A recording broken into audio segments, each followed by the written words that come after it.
मगध अगर नहीं है तो न बिहार है न हिंदुस्तान है।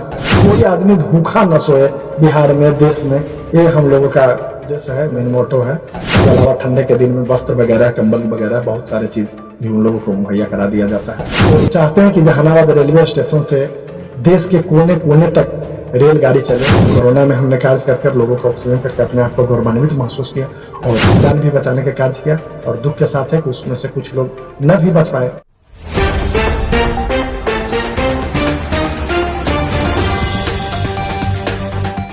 जय हिंद दोस्तों, आप देख रहे हैं दार्शनिक भारत लाइव। मैं अमरेश कुमार सिंह। आज हम आए हुए हैं जहानाबाद शहर के एक प्रतिष्ठित व्यक्ति हैं जिनका समाज के प्रति पॉजिटिव सोच रहा है। उनका नाम है अनिल कुमार सिंह। तो आइए, आज यहाँ इस समय इन्होंने जो समाज में अपना योगदान दिया है और देश के प्रति इनका जो सोच है, और मगध चेतना मंच के माध्यम से इन्होंने इस क्षेत्र के लोगों को जोड़ने का एक प्रयास किया है, इस संबंध में विस्तार से बातें करते हैं। सर्वप्रथम हम जानना चाहेंगे कि आपने विगत कई वर्षों से मगध चेतना मंच के माध्यम से लोगों को जागृत करने का काम किया है। आखिर ये मगध चेतना मंच है क्या और इसकी परिकल्पना आपने कैसे की, इस पे थोड़ा प्रकाश डालें। सर्वप्रथम तो दार्शनिक भारत लाइव के सभी श्रोताओं को, जो आपके व्यूअर्स हैं, उन सभी लोगों को हृदय से अभिनंदन करते हैं, प्रणाम करते हैं। और आपका भी मगध क्षेत्र में, बिहार के में, देश में उन्नति, तरक्की, लोगों को जागरूक करने में एक अच्छा अहम योगदान है आपका चैनल का। तो इन सभी के लिए आप सभी वंदन के पात्र हैं, वंदन चलने। रही बात मगध चेतना मंच की, तो हम लोग पॉलिटिकल साइंस के हम तो ऐसे विद्यार्थी हैं, लेकिन तैयारी करते थे पब्लिक सर्विस कमीशन की, तो इतिहास में पढ़ने का बेहतर मौका मिला। तो मगध अगर नहीं है तो न बिहार है न हिंदुस्तान है। जिस समय महाजनपदों की संख्या हुआ करती थी और 16 महान महाजनपद जिसमें सर्वश्रेष्ठ मगध हुआ, और मगध ही धीरे धीरे अपने एम्पायर, अपने राज्य का विस्तार करते हुए एक राज्य और एक देश के रूप में परिणत हुआ। और गर्व की बात है कि पूरे संपूर्ण भारत का अगर प्रथम राजधानी है तो हमारा पाटलिपुत्र है, जो मगध का है। प्रारंभ तो बिंबिसार के जमाने में हुआ था और उन्होंने बहुत ही सफल योगदान मगध के विकास में दिया। उनका पुत्र अजातशत्रु भी बहुत ही विस्तार किए और न्याय के साथ। लेकिन उदयनी जब आए उनके पुत्र, तो उन्होंने गिरिव्रत से हटाकर, राजगीर से हटाकर सामरिक दृष्टिकोण से पाटलिपुत्र को अपना नया अड्डा बनाया, फिर उसे राजधानी बनाया। और उस समय से मगध को ही लोग जानता था। मगध ही हिंदुस्तान था, मगध ही बिहार था, मगध ही सारे चीज था। न बिहार शब्द की उत्पत्ति थी, न हिंदुस्तान की, मगध ही सारे चीज था। तो और लेकिन आज दुर्भाग्य है, और हम लोग या हमारे पूर्वज या हम भी उसी में हैं, हम अपने मगध को नहीं जान पाए, नहीं देख पाए। मगध की ऐतिहासिक, आज भी बिहार के दो जो शहर है, एक तो गया धाम के नाम से जिसे जाना जाता है, गयासुर जिसे बसाने में जिनका नाम से योगदान है गया का, जहाँ फल्गु नदी है पावन से भी पावन, जहाँ दुनिया में पहला स्थान है जहाँ जिंदे लोगों को नहीं बल्कि हम अपने पूर्वजों की भी मोक्ष की प्राप्ति करवाते हैं। कई जन्मों के पुण्यों का फल उन्हें दिया जाता है। जहाँ राजा राम भी दशरथ के पिंड देने का कार्य किए। सोचिए कि कितना ऐतिहासिक है। तो उस मगध की शायद हमको लगता है कि साउथ में, ईस्ट नॉर्थ में या और पश्चिमोत्तर राज्य में भी चला जाए तो बहुत सारे लोग जो पढ़ाई लिखाई से दूर है, मगध जानते भी नहीं हो कि मगध क्या है। लेकिन मगध ही मगध है, और मगध की उत्पत्ति से ही सारा pillar of the nation Magadh को ही हम कह सकते हैं। इसीलिए हमें लगा कि मगध की खोई हुई गरिमा, खोई हुई प्रतिष्ठा और यहाँ के लोगों में जन जागरूकता जगाने के उद्देश्य से मगध चेतना मंच नाम का, किसी तरह के, किसी से कोई एक पैसा बगैर ऐड लिए हुए, जो भी अपने मन से बनता है, हम लोग 2-4 लोग हैं, उसको अपने स्तर से प्रचार प्रसार और सोशल मीडिया के युग है, इसमें बहुत ज्यादा खर्च करने की जरूरत भी नहीं है। तो हम लोग अपने स्तर से, और बहुत सारे लोग जो हैं आज बिहार से, झारखंड से बहुत सारे लोग जुड़े हुए हैं। और वर्तमान बिहार के 10 जिला जहां मगध ही बोली जाती है, ऑलमोस्ट अधिक से अधिक, जिसमें मगध का मिशनरी का 5 जिला हो गया, अरवल, जहानाबाद, गया, औरंगाबाद, नवादा। इसके अतिरिक्त पटना संपूर्ण क्षेत्र, नालंदा संपूर्ण क्षेत्र, शेखपुरा, लखीसराय और जमुई की भी एक बहुत बड़ी हिस्से में इन जिलों में मगध बोला जाता है, विभिन्न भाषाओं मगध का। तो हम चाहते हैं कि इन क्षेत्रों का एक अपना अलग गौरव स्थापित हो, जिस तरह से और सारा चीज है। और मगध जन जागरूकता भी चलाई है, मगही भाषा के 8वीं अनुसूची में शामिल करने के लिए भी हम लोगों ने बहुत बार प्रयास किया है। इसके लिए भी पद यात्रा और विभिन्न तरह के आंदोलन के माध्यम से हम चाहते हैं कि 8वीं अनुसूची में मगधी भाषा को शामिल किया जाए, ताकि मगध का अपना एक गरिमा पुनर्स्थापित हो। जैसा कि कोरोना काल के दौरान लोगों में जिस तरह की दहशत और देश में माहौल बना हुआ था, उस समय भी काफी आपने कोरोना वॉलेंटियर के रूप में लोगों को जागरूक करने का काम किया और बहुत सारे लोगों ने आपके बातों से प्रभावित होकर के कोरोना के क्षेत्र में अच्छा काम भी किया। और इस दौरान देखा जाए तो आज के समय में तो खैर कोरोना की वो लहर नहीं है, पर इस पे आपका विचार क्या है? कोरोना काल तो देश ही नहीं बल्कि दुनिया के लिए सबसे विभत्स, सबसे बैड, सबसे खराब घड़ी थी, जहां तहां लॉकडाउन से लेकर सारा चीज आदमी त्राहिमाम थे और दहशत की जिंदगी जी रहे थे। किन्हीं को आगे का भविष्य पता नहीं चल रहा था कि भविष्य में यहाँ क्या होने वाला है, मतलब हम लोगों के साथ क्या बीतेगा।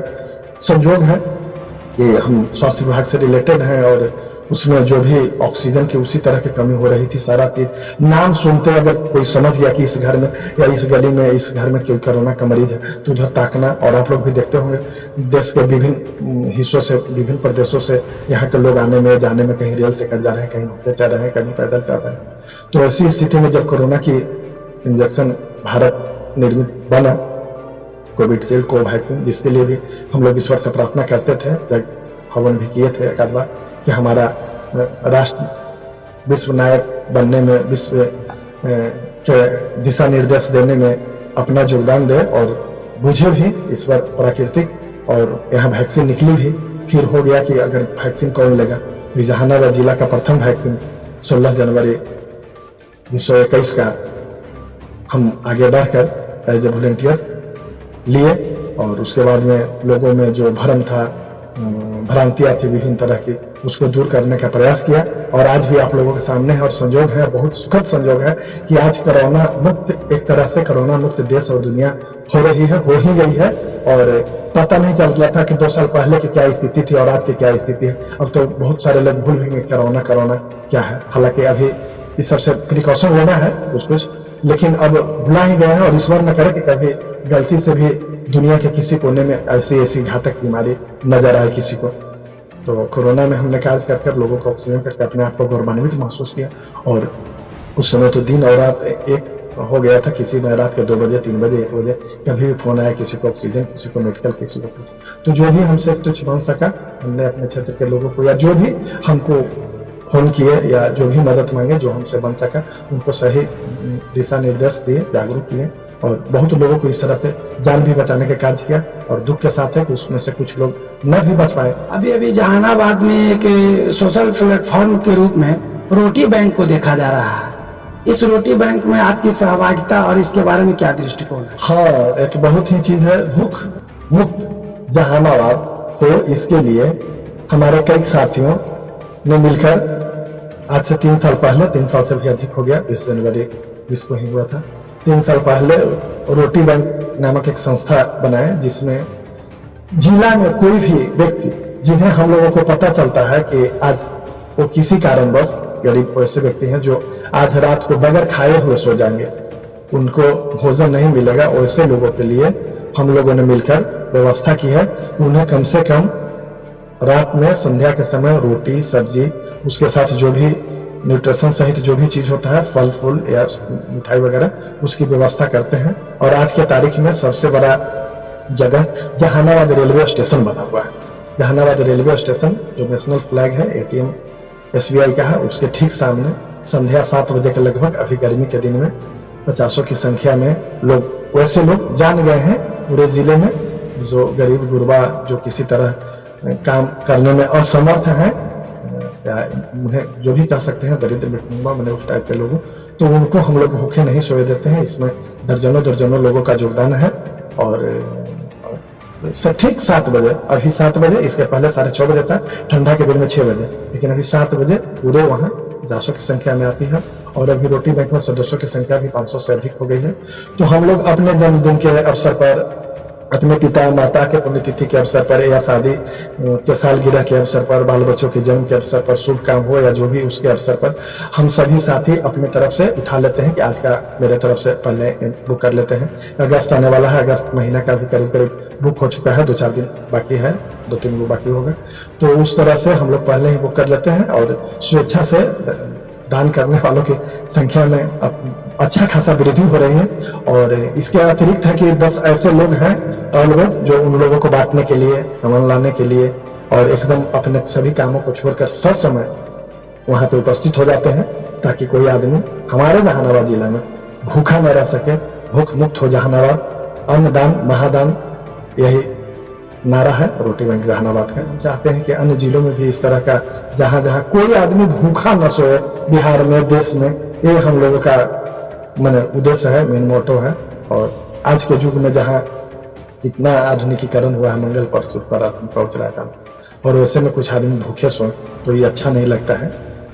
तो इसीलिए, और बहुत सारे लोगों को जानकारी नहीं है, दान देने वाले तो बहुत सारे हैं। एक आदमी आते हैं कि 15 दिन के बुक कर देता है, कहते नहीं, सारे लोगों की सहभागिता हो, इसलिए कमेटी के सारे लोग यही निर्णय लिए हैं कि एक आदमी एक दिन, फिर अगला कार्यक्रम में फिर 1 हफ्ते के बाद, 10 दिन के बाद, 15 दिन के बाद, जब आपके यहाँ कोई उस तरह का कार्य हो तो आप अवश्य भूखे को, दरिद्र नारायण को भोजन कराइए। इसके अलावा ठंडे के दिन में वस्त्र वगैरह, कंबल वगैरह, बहुत सारे चीज भी उन लोगों को मुहैया करा दिया जाता है। बहुत सारे लोग आ जाते हैं। मेरा आपसे एक आखिरी सवाल है, जॉब करने के बावजूद भी सोशल क्षेत्र में कार्य करने के लिए समय को निकाल लेते हैं, और पॉलिटिकल दृष्टिकोण से भी जहानाबाद में आपकी विशेष भूमिका मानी जाती है। इस संदर्भ में जहानाबाद के विकास के संबंध में जो केंद्रीय योजनाएं हैं, या जो यहाँ के सांसद महोदय हैं, उनके द्वारा क्या चल रहा है आपके नजर में? पॉलिटिकल पॉलिटिक्स से तो बहुत दूर प्रणाम करते हैं, लेकिन समाज कार्य करने का दायित्व है, जिम्मेवारी है, और सभी लोगों का है। और रही सवाल जहानाबाद का डेवलपमेंट का, विकास का, तो सारे लोग इसमें लगे हुए हैं, राजनीतिक और सामाजिक कार्यकर्ता है। लेकिन मेरा दृष्टिकोण थोड़ा हट के है। जहानाबाद जिला के लिए अब तो प्राधिकार क्षेत्र का कल गठन हो गया। जहानाबाद क्षेत्र के लिए कोई मास्टर प्लान नहीं है, तो इसके लिए हम लोग कार्यरत हैं कि इसका मास्टर प्लान बने और सारे क्षेत्र हो, ताकि उसी के कार्य रूप आगे काम हो। रही सांसद महोदय का और सेंट्रल गवर्नमेंट का भी बहुत सारी योजनाएं चल रही, खास करके रेलवे में, सड़क में। तो चूंकि किंगर मेरा घर है और जहानाबाद में भी निवास करते हैं, तो चाहते हैं कि जहानाबाद रेलवे स्टेशन से देश के कोने कोने तक रेलगाड़ी चले। यहाँ के लोगों को, चूंकि जहानाबाद ही एक स्टेशन है जिससे अरवल जिला के भी लोग, जहानाबाद जिला के भी लोग, पटना जिला के सुदूर इलाके, देहाती क्षेत्रों के लोग, नालंदा जिला के बहुत सारे क्षेत्रों के लोग का मेन प्लेटफॉर्म, मेन स्टेशन यही है। यहीं से गमनागमन करते हैं, आवागमन करते हैं। तो इसी क्रम में हमने मांग किया था कि पटना गया होते हुए जो टाटा के लिए गाड़ी चले, कलकत्ता के लिए ट्रेन चले, दिल्ली के लिए चले। सरकार कुछ प्रयास भी की है, स्पेशल ट्रेन बीच बीच में चलाई है। वंदे भारत भी चला, तो हम लोगों ने बहुत आगे बढ़कर हुआ। उसमें हुआ भी कि फर्स्ट टर्म में जहानाबाद रुकते हुए जाएगी, लेकिन संजोग से कुछ तकनीकी कारण से समय नहीं रुकी। फिर सांसद महोदय मंत्री जी से मिले हैं, तो 15 अगस्त तक शायद देखिए क्या सरकार निर्णय लेती है। तो और साउथ के लिए अभी इधर से चल रही है, जैसे कि बहुत सुंदर चीज है, सिकंदराबाद हैदराबाद ट्रेन चल रही है पिछले 9-10 महीना से।